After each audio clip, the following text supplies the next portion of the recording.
Hello student, GS विशेष class में आपका स्वागत है। हम आपके लिए महत्वपूर्ण क्वेश्चंस लाए हैं जो आपके आगामी परीक्षाओं के लिए महत्वपूर्ण साबित होंगे, लाभदायक साबित होंगे। तो आप एक एक करके क्वेश्चन देखते चलें और साथ में उसका आंसर और एक्सप्लेनेशन भी देखते चलें। फर्स्ट क्वेश्चन है, क्षेत्रफल के क्रम में भारत के बड़े राज्य हैं। ठीक है, क्षेत्रफल के क्रम में तो पहले जानते हैं कि पहले मध्य प्रदेश था, लेकिन अब जो है सबसे पहला बड़ा राज्य जो हो गया क्षेत्रफल के हिसाब से राजस्थान हो गया। राजस्थान के बाद मध्य प्रदेश है, उसके बाद महाराष्ट्र है। तो क्षेत्रफल में सबसे बड़ा राजस्थान, मध्य प्रदेश, तब महाराष्ट्र। इसका आंसर ए होगा। नेक्स्ट क्वेश्चन है, भारत में सबसे पुरानी पर्वत श्रृंखला कौन सी है? इसका आंसर होगा अरावली। अरावली जो है भारत की सब प्राचीनतम पर्वत श्रृंखला है। ठीक है, बिंद नहीं मारेंगे, बहुत लोगों को कन्फ्यूजन होगा बिंद पर्वतमाला और अरावली। ठीक है, तो अरावली सबसे प्राचीनतम पर्वतमाला है।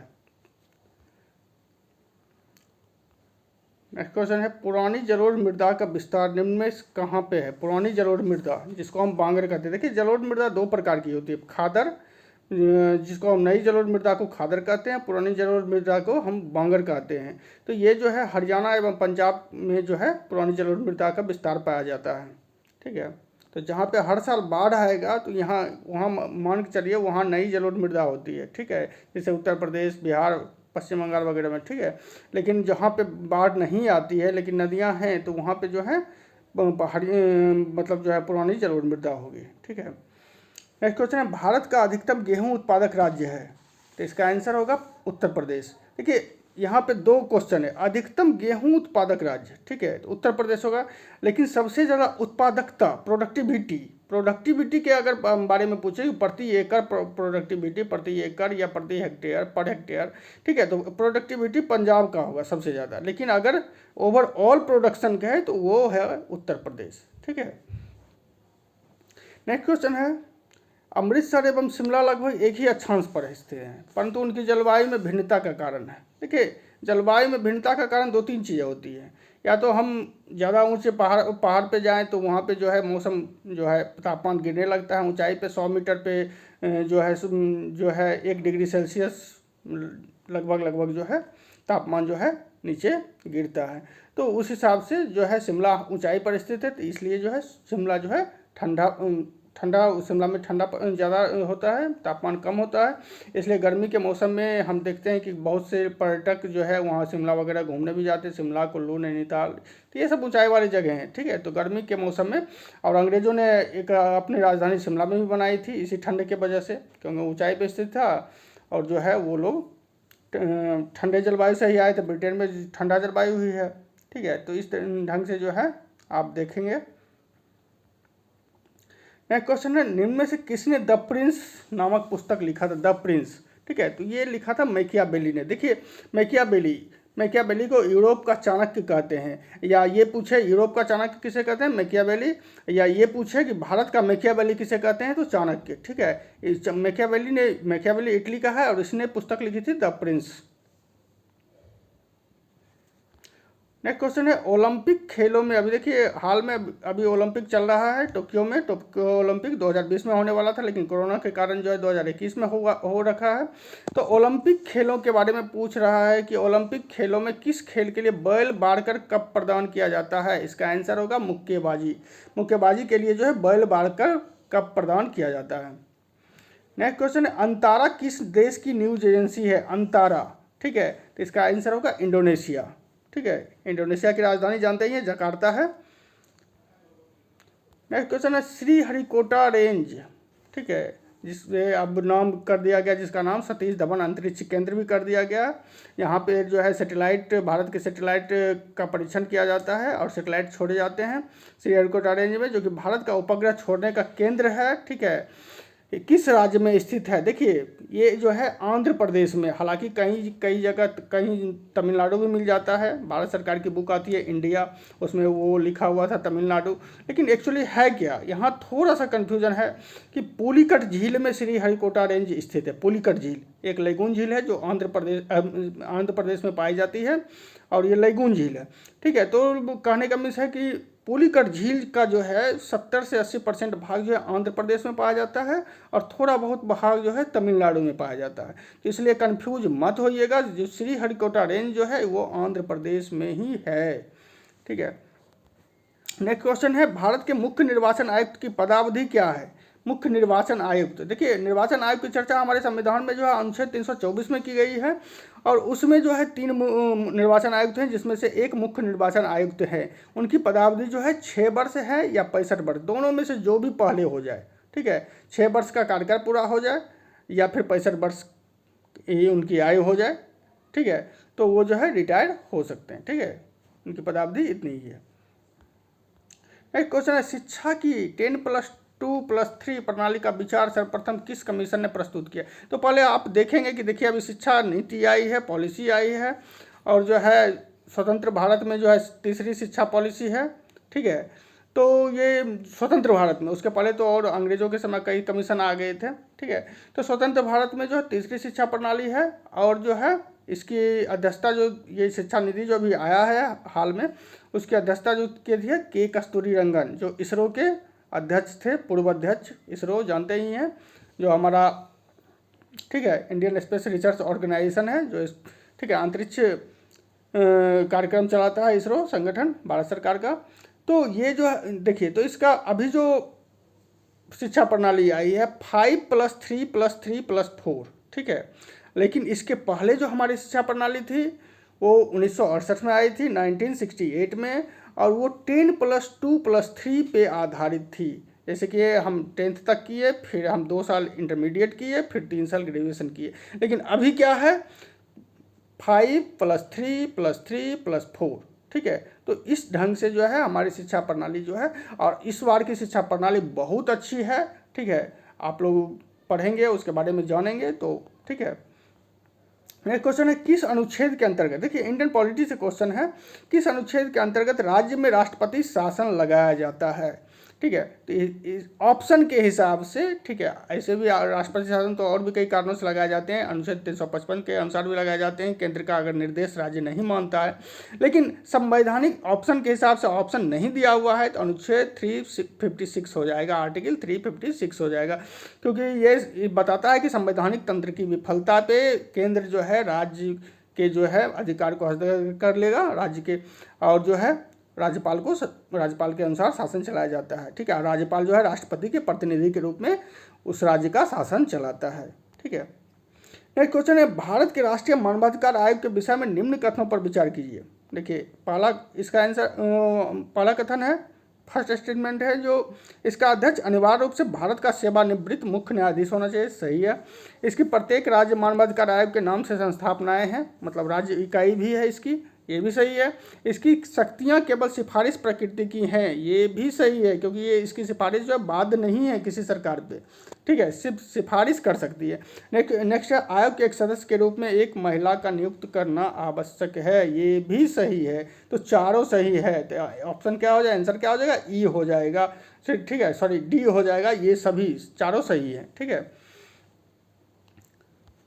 एक क्वेश्चन है, देखिए सुमेलित कीजिए। देखिए जनरल साइंस से क्वेश्चन आ गया है, बायोलॉजी से है। देखिए प्रोजेस्टेरोन, ये जो हार्मोन, देखिए हार्मोन के बारे में पूछ रहा है, कहाँ से सेक्रेट होता है। ठीक है, तो हार्मोन प्रोजेस्टेरोन, देखिए महिला में 2 पाए जाते हैं हार्मोन, प्रोजेस्टेरोन और एस्ट्रोजन। ठीक है, तो प्रोजेस्टेरोन जो है महिला गर्भाशय में पाया जाता है। ठीक है, नेक्स्ट है टेस्टोस्टेरोन, ये पुरुष में पाया जाता है, ये पुरुष के वृषण में पाया जाता है। ठीक है, और जो है थायरॉक्सिन जो है थायराइड ग्लैंड से सेक्रेट होता है, और इंसुलिन जो है पेनक्रियाज, जिसको हम हिंदी में अग्नाशय कहते हैं। तो ये देख लीजिए, प्रोजेस्टेरोन गर्भाशय ओवरी से होता है। ठीक है, सेक्रेट होता है ओवरी, दैट मीन्स गर्भाशय महिला। टेस्टोस्टेरोन वृषण से होता है, पुरुष से होता है। इंसुलिन जो है थायरॉक्सिन जो है थायराइड ग्लैंड से होता है। इंसुलिन जो पेनक्रियाज के आइसोलेट ऑफ लैंगरहैंस के बीटा सेल से होता है। मोटा मोटी अग्नाशय, अगर ऑप्शन दिया हो तो अग्नाशय मारिएगा। ठीक है, पेनक्रियाज। तो इसका आंसर होगा 3, 4, 1, 2। ठीक है, ऑप्शन ए होगा आंसर। नेक्स्ट क्वेश्चन है, सम्राट हर्षवर्धन के शासनकाल में हस्ती सेना का मुख्य अधिकारी क्या कहलाता था? मुख्य हस्ती सेना मतलब हाथियों की सेना। ठीक है, हाथियों को संस्कृत में हस्ती भी कहते हैं, ठीक है। तो हस्ती सेना मतलब हाथियों की सेना, उस समय घोड़ों की भी सेना होती थी, हाथियों की सेना होती थी, ठीक है, पैदल सेना होती थी। तो हाथियों की सेना को हम कहते थे स्कंदगुप्त। देखियो हाथी का एक नाम स्कंद भी है, स्कंद भी कहते हैं हाथी को, ठीक है। तो स्कंदगुप्त आप अगर जानते हैं, पर्यायवाची शब्द जानते हैं, ठीक है, तो स्कंदगुप्त जो है हाथियों की सेना को कहते हैं। नेक्स्ट क्वेश्चन है, देखिए एंशियंट इंडियन हिस्ट्री से ऋग्वेद वैदिक काल से क्वेश्चन आया हुआ है। ऋग्वेद के किस मंडल में गायत्री मंत्र का उल्लेख किया गया है, ठीक है। इसका आंसर होगा तीसरे मंडल में विश्वामित्र ने गायत्री मंत्र की रचना की थी, ऋषि विश्वामित्र ने। और यह जो है सविता देव या सूर्य देव को जो है समर्पित ये मंत्र है, गायत्री मंत्र। ओम भूर्भुवस्सुवः जानते ही, ओम भूर्भुवस्सुवः तत्सवितुर्, ये गायत्री मंत्र है। नेक्स्ट क्वेश्चन है, कीर्ति स्तंभ का निर्माण, ये मिडावल इंडिया से है, मिडावल इंडियन हिस्ट्री से। कीर्ति स्तंभ का निर्माण किसने करवाया था, इसका आंसर होगा राणा कुंभा ने। मालवा एवं गुजरात के शासक महमूद खिलजी को हराने के उपलक्ष्य में राणा कुंभा ने जो है कीर्ति स्तंभ का निर्माण चित्तौड़गढ़ में करवाया था, 1442 से 48 के बीच में करवाया था।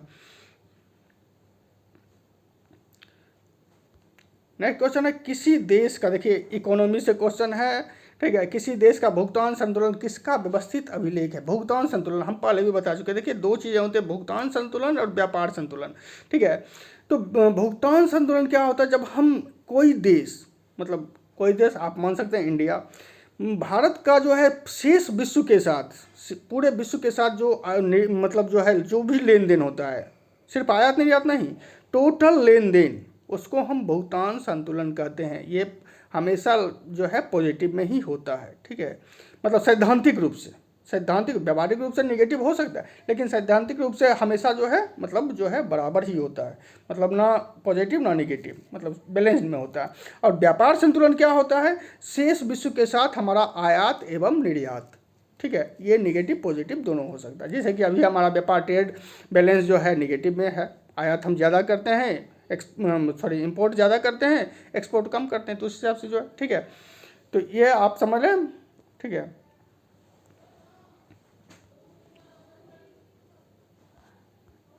नेक्स्ट क्वेश्चन है, निम्नलिखित कथनों में से कौन सा एक सही है। देखिए ये साइंस का क्वेश्चन है, प्रोकैरियोटिक कोशिकाओं में केंद्रक होता है, केंद्रक नहीं, ये गलत है, केंद्रक नहीं होता प्रोकैरियोटिक में।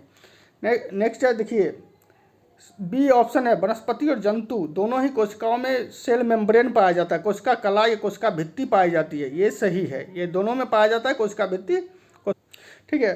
तो वनस्पति और जंतु दोनों ही कोशिकाओं में कोशिका कला होती है, कोशिका भित्ति, जिसको हम सेल मेम्ब्रेन भी कहते हैं। यूकैरियोटिक कोशिका में माइटोकॉन्ड्रिया क्लोरोप्लास्ट नहीं पाए जाते हैं, ये गलत है, ठीक है। और राइबोसोम केवल यूकैरियोटिक कोशिकाओं में उपस्थित, ये भी गलत है, ये प्रोकैरियोटिक और यूकैरियोटिक दोनों में पाए जाते हैं राइबोसोम, ठीक है।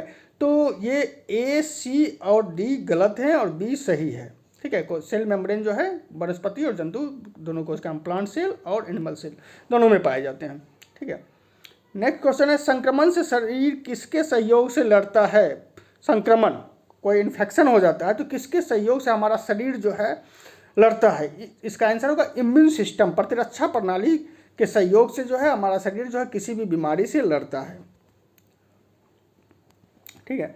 नेक्स्ट क्वेश्चन है, जनरल साइंस है, किस रुधिर समूह का व्यक्ति सार्वभौमिक प्रदाता है, प्रदाता यूनिवर्सल डोनर, ठीक है।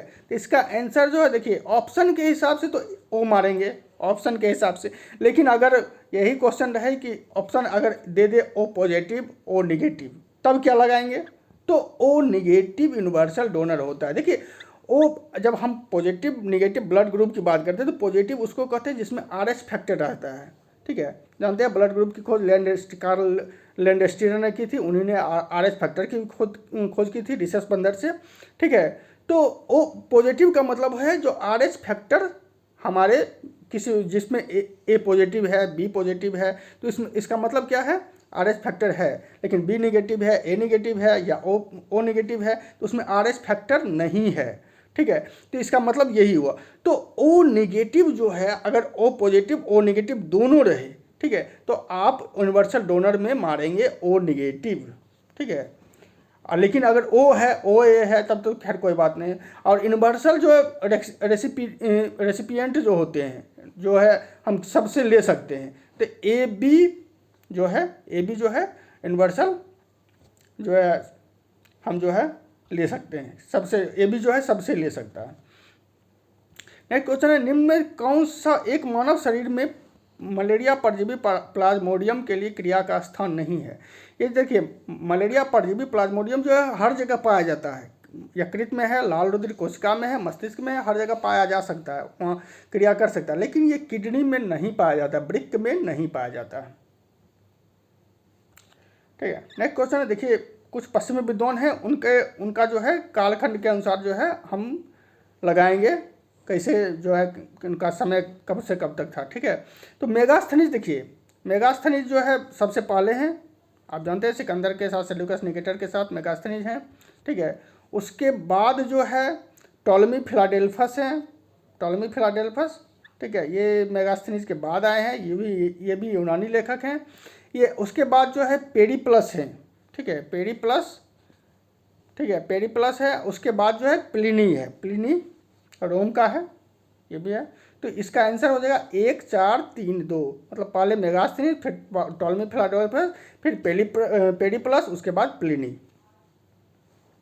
नेक्स्ट क्वेश्चन है, संगम काल में निम्न में से किसका वर्णन नहीं मिलता है? देखिए संगम काल में 3 ही वंश का वर्णन मिलता है, चोल, चेर, पांड। ठीक है, पल्लव का जो है वर्णन नहीं मिलता, तो इसका आंसर क्या हो जाएगा? पल्लव। नेक्स्ट क्वेश्चन है, किस मुगल बादशाह ने अंग्रेजों को बंगाल, बिहार और उड़ीसा में बिना कर दिए व्यापार करने की आज्ञा प्रदान की थी? इसका आंसर होगा फर्रुखसियर। ठीक है, 1717 ईस्वी में, जिसे कि कंपनी का, ब्रिटिश कंपनी का, ईस्ट इंडिया कंपनी का मैग्ना कार्टा भी कहा जाता है। मैग्ना कार्टा मीन्स महाधिकार पत्र। ठीक है, तो मैग्ना कार्टा भी कहा जाता है, इसने फर्रुखसियर ने दिया था 1717 ईस्वी में, इसे ध्यान में रखेंगे। नेक्स्ट क्वेश्चन है, किस मुगल शासक ने संगीत एवं नृत्य पर आधिकारिक रूप से प्रतिबंध लगा दिया? आधिकारिक रूप से, ठीक है, इसका आंसर होगा औरंगजेब।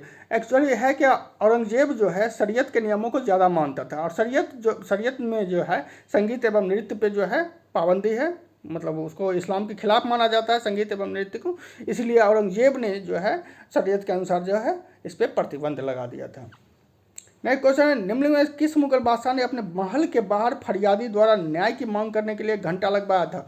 इसका आंसर होगा जहांगीर। जहांगीर ने जो है, ठीक है, ये घंटा लगवाया था न्याय के लिए, न्याय की मांग करने के लिए। कोई भी आदमी जो है कभी भी किसी भी परिस्थिति में वो घंटा बजा देगा तो जहांगीर न्याय के लिए उपस्थित हो जाता था।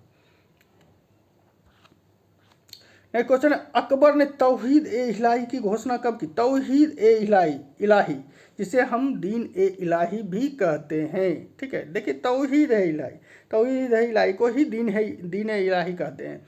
इसकी घोषणा जो है 1582 ईस्वी में हुई थी, 1582 में। ठीक है, आप देखते जाइए, देखिए 1575 में इबादत खाना की स्थापना की थी, जहां सभी धर्मों के लोग आके शास्त्रार्थ करते थे। 1575 में 1575 में, 1579 में, 79 में महाजरनामा की घोषणा की थी अकबर ने, महाजरनामा। ठीक है, और 1582 ईस्वी में दीन ए इलाही या तौहीद ए इलाही, दोनों एक ही है, ठीक है, की घोषणा की थी। और 1583 ईस्वी में इलाही संबत की घोषणा की थी। ठीक है।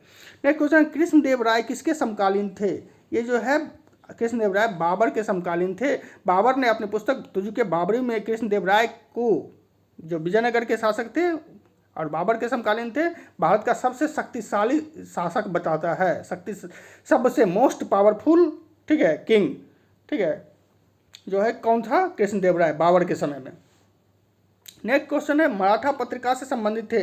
मराठा पत्रिका से कौन संबंधित थे? मराठा पत्रिका से जो बाल गंगाधर तिलक जो है 2 पत्रिका इन्होंने निकाला था। द मराठा जो इंग्लिश में था, मैंने पहले भी बोला था द मराठा, तो ये लॉजिकल है, आप इंग्लिश लगाएंगे। और केसरी जो था मराठी भाषा में था, ये भी पूछा जाता है किस भाषा में था, तो द मराठा इंग्लिश में, केसरी जो है मराठी में। तो ये बाल गंगाधर तिलक इसके संपादकत्व से जुड़े हुए थे।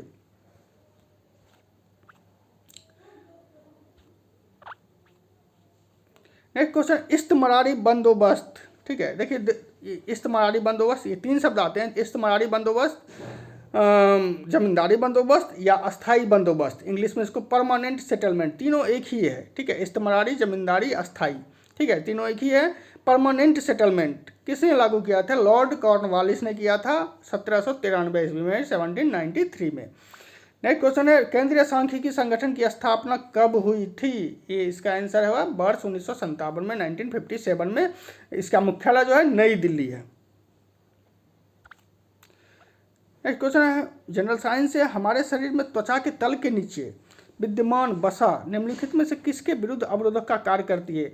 इसका आंसर होगा शरीर की ऊष्मा का क्षय। शरीर के त्वचा के नीचे जो है वसा पाया जाता है और खास करके महिलाओं में ज़्यादा पाया जाता है। इसलिए आप देखते होंगे, ऐसा माना जाता है कि बायोलॉजी में ऐसा माना जाता है कि जो महिलाओं को ठंड के दिनों में कम ठंड लगती है, कारण जो है उनकी त्वचा के नीचे जो है वसा ज़्यादा पाया जाता है बनिस्बत की पुरुषों के।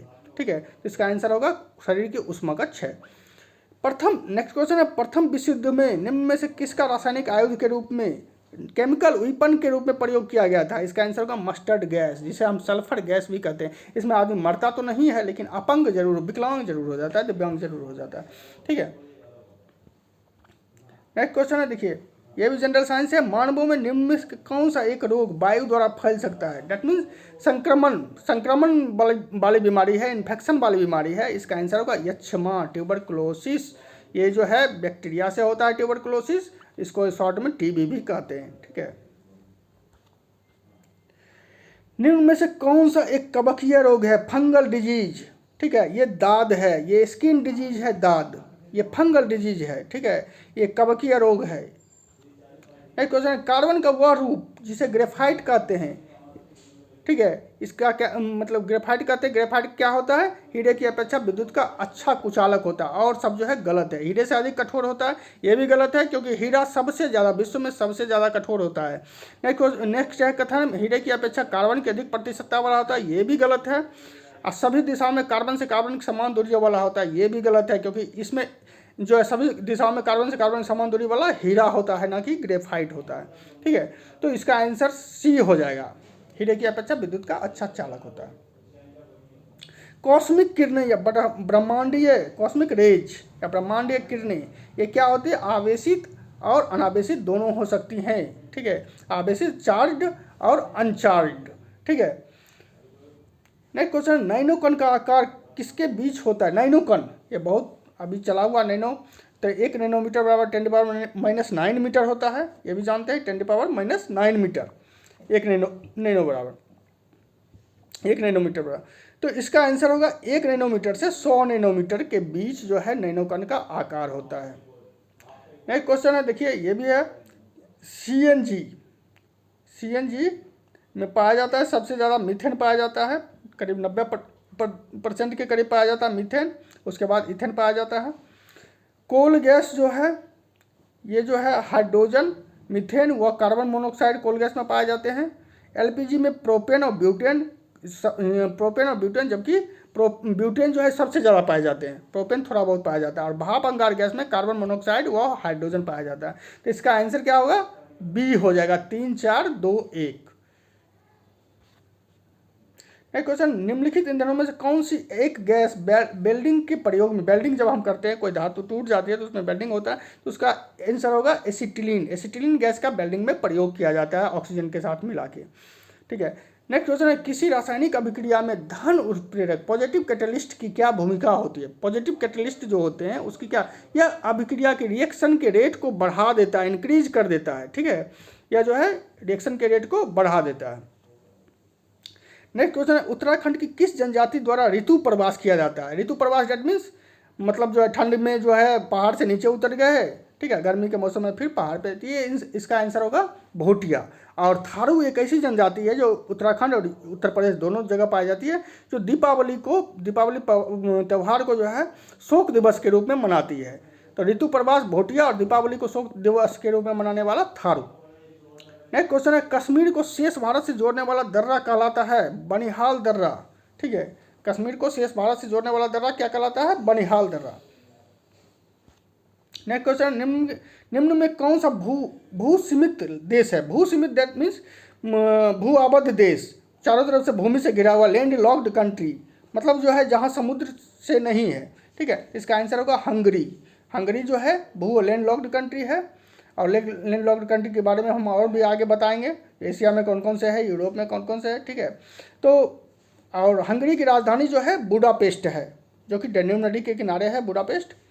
ठीक है, डेल्टा के किनारे लवणीयता होती है, ठीक है। लवण जो होता है डेल्टा के किनारे जो है समुद्र की लवणीयता क्या होती है, कम होती है, क्योंकि वहाँ नदी से पानी मिलते हैं। जैसे गंगा, अभी सुंदरबन डेल्टा है तो सुंदरबन डेल्टा के नज़दीक जो है समुद्र का पानी जो है कम लवण युक्त होगा, ठीक है, कम लवणीय होगा, क्योंकि वहाँ मीठे पानी मिल रहे हैं। नेक्स्ट क्वेश्चन है, किस अंतर्राष्ट्रीय संगठन को 3 बार शांति का नोबेल पुरस्कार दिया जा चुका है? इसका आंसर होगा red cross society. Red cross society जिसकी स्थापना 1863 में 1863 में हुई थी और इसका मुख्यालय जेनेवा स्विट्जरलैंड में है।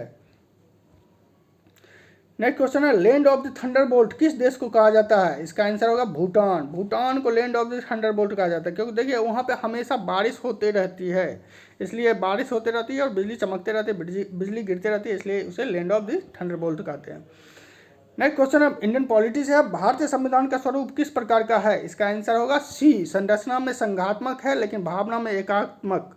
और ये जो लिया गया है ये कनाडा से लिया गया है ऐसी संरचना, ठीक है। नेक्स्ट क्वेश्चन है, इंडियन पॉलिटी से है, देखिए ये भी संवैधानिक व्याख्या में उद्देशिका प्रेम्बुल उपयोगी है, यूजफुल है। क्यों?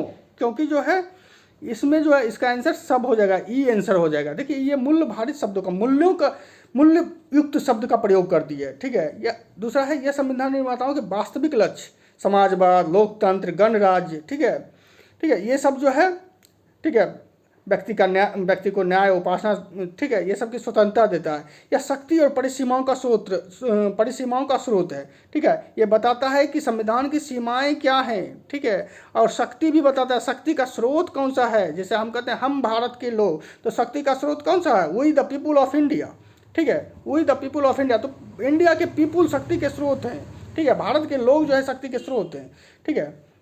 हमारे संविधान की शक्ति वहीं से मिलती है। नेक्स्ट क्वेश्चन है, निम्नलिखित में से किसका उल्लेख भारतीय संविधान में नहीं है? तो ये है नीति आयोग, ठीक है। नीति आयोग जो है 2015 में गठित हुआ योजना आयोग के स्थान पे, और जो है यह जो है संविधानेतर संस्था है, संविधान के इतर संस्था है। 1 जनवरी 2015 को इसकी स्थापना हुई थी योजना आयोग की जगह पे। योजना आयोग भी संविधानेतर संस्था है और नीति आयोग भी, और ये सब जो है संविधान में है। नेक्स्ट क्वेश्चन है, इंडियन पॉलिटी से ही है, भारतीय संविधान के किस भाग में मूल अधिकारों का वर्णन है? तो इसका आंसर होगा भाग 3 में। मूल अधिकार जानते ही हैं, हमारे संविधान में जो लिए गए हैं यूएसए से लिए गए हैं, अमेरिका से लिए गए हैं, ठीक है, और ये भाग 3 में हैं, ठीक है। और भाग 4 में जो है नीति निर्देशक तत्व हैं, डीपीएसपी हैं, डायरेक्टिव प्रिंसिपल हैं, और ये जो है हमारे आयरलैंड से लिए गए हैं। और भाग 4A में है फंडामेंटल ड्यूटीज है, ठीक है, मूल कर्तव्य है, जो सोवियत रूस से, यूएसएसआर से लिए गए हैं। नेक्स्ट क्वेश्चन है, अंतर्राष्ट्रीय न्यायालय किसके मध्य उत्पन्न हुए विवादों को न्यायिक निर्णय करता है? देखिए अंतर्राष्ट्रीय न्यायालय ये 2 देशों के बीच उत्पन्न हुए विवादों का न्यायिक निर्णय करता है, 2 देश, ठीक है। और अंतर्राष्ट्रीय न्यायालय का मुख्यालय कहाँ है? नीदरलैंड के द हेग में, ठीक है। और हमारे कई भारतीय बन भी चुके हैं अंतर्राष्ट्रीय न्यायालय के न्यायाधीश, और एम नागेश्वर राव जैसे थे, एम नागेश्वर राव, और जो है अभी जो है वर्तमान में दलबीर भंडारी हैं, ठीक है, अंतर्राष्ट्रीय न्यायालय के न्यायाधीश अभी वर्तमान में, ठीक है। तो इसका आंसर ये होगा।